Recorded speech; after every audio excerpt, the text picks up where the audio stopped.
In the heart of Lekki, Lagos, lived Uchenna, a 27-year-old tech entrepreneur.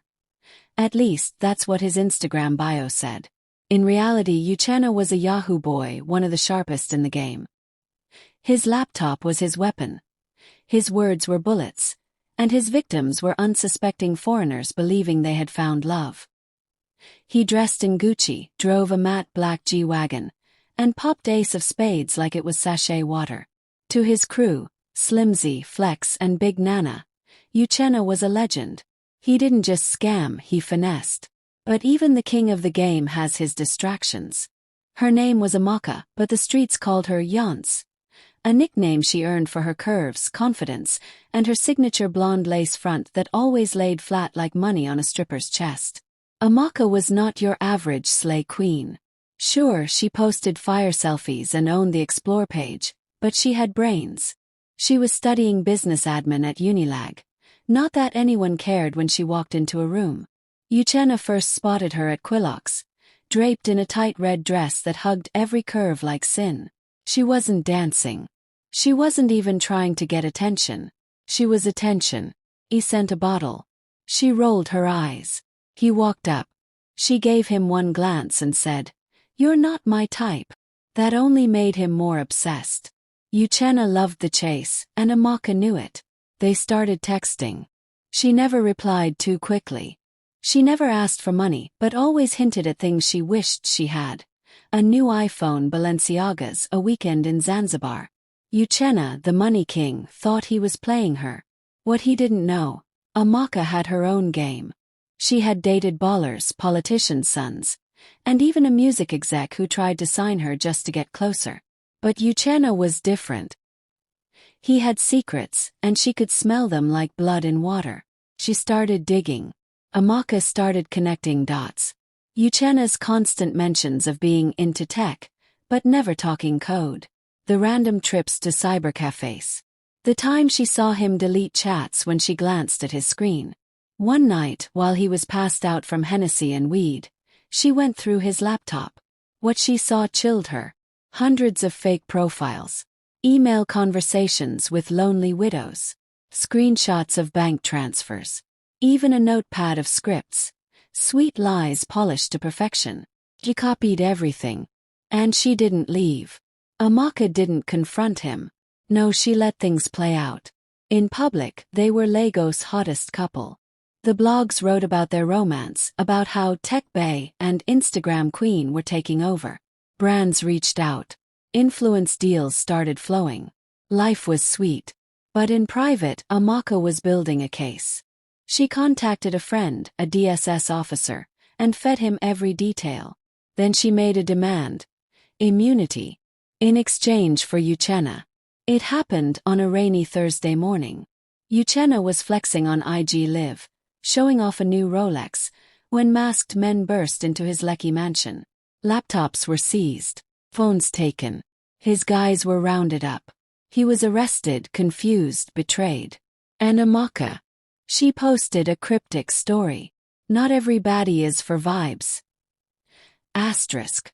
News broke. Yahoo boy kingpin nabbed in Lekki raid. His fans disappeared. His followers halved. The crew disbanded. Amaka, on the other hand, rebranded. She launched her fashion line, Baddie and Beyond, and signed a deal with a major streaming platform to turn the story into a series. Everyone wondered how she had insider info. She just smiled in interviews. "You ever been in love with a liar?" she'd ask. "I turned pain into profit." In his prison cell, Uchenna watches her rise on TV, a bitter smile on his face. She was his biggest score. But he was hers. 2 years passed. The sun blazed down on Kirikiri Maximum Prison, where Uchenna, once Lagos' most feared and respected Yahoo Don, had become just another name on the roster. His time inside had changed him. The fame was gone. The G-Wagon was gone. Even his crew had vanished into thin air. But his mind, sharper than ever. He didn't waste his time. He read books, studied psychology, learned about cybersecurity, for real this time. And every night he thought of her. Amaka. The baddie who played him like a violin, handed him over to DSS, and walked away untouched, wearing his infamy like a designer dress. The day Uchenna walked out of prison, Lagos looked different. The world had moved on. Influencer culture had evolved. Yahoo was riskier than ever. And Amaka. She was bigger than ever. She had built an empire. Fashion line, beauty brand, endorsement deals, even an autobiography called Soft Life, Hard Choices. She was now living in Banana Island. No one knew the full story. They just knew she came from the mud and glowed up hard. Uchenna knew where she lived. He had memorized the coordinates. But revenge wasn't his mission anymore. Closure was. Or maybe something deeper. It was a Friday night at a private rooftop event in Victoria Island. An elite crowd of celebrities, tech bros, and socialites sipping overpriced cocktails under fairy lights. Uchenna walked in, calm and clean in a crisp black suit. She saw him before he saw her. Time froze. Their eyes locked. The music faded into a low hum. For a moment it was 2023 again. Quilocks, red dress, dangerous tension. He walked up to her and said, "I thought you'd block me from breathing Lagos air." She sipped her champagne. "You're out. You're still fine. You're still mad." Silence. "I'm not here for war," he said finally. "I just wanted to see the queen who buried the king." She raised an eyebrow. "So you're not angry?" He smiled. "I didn't say that." Over the weeks that followed, Amaka and Uchenna started talking. Slowly, cautiously. They met at private lounges, after-hours clubs, and quiet gardens no one knew about. They spoke in metaphors, apologized without saying sorry. She never denied what she did. He never begged for understanding. But they had chemistry that refused to die. One night, on a quiet beach in Alash, as they sat on a yacht watching the city lights blink from afar, Amaka whispered, "You were dangerous. I had to survive." Uchenna replied, "You were the only person who ever beat me. I couldn't decide if I hated you or loved you." They kissed that night. Fire met gasoline. Uchenna had changed. He wasn't interested in Yahoo anymore. Not the old way. But he still had skills. Real skills now. And Amaka. She had access, influence, brand power. Together they launched a new kind of hustle, an elite digital agency. But behind the public image, they ran high-end data operations. Not scams, but deep consulting for clients who wanted to bend the rules legally. Political insights, market manipulation, luxury asset trades. Everything washed. Everything clean. No more broken hearts. No more fake widows. Just power, money, and control. They became the most feared couple in Lagos. Everyone wanted to be them. No one could touch them. But power comes with a price. The past never really disappears. One of Uchenna's old victims, a woman from Canada who lost $500,000, showed up in Nigeria trying to track him down. She wasn't just any victim. She was now a cybercrime activist with government backing. And she had questions. Amaka saw the storm coming before Uchenna did. One night she sat across from him in their high-rise, looking out over the city they ruled. "If we go down again," she said, "we go down together." He looked at her. "I'd rather burn than lose you again." They disappeared the next day. Sold their assets.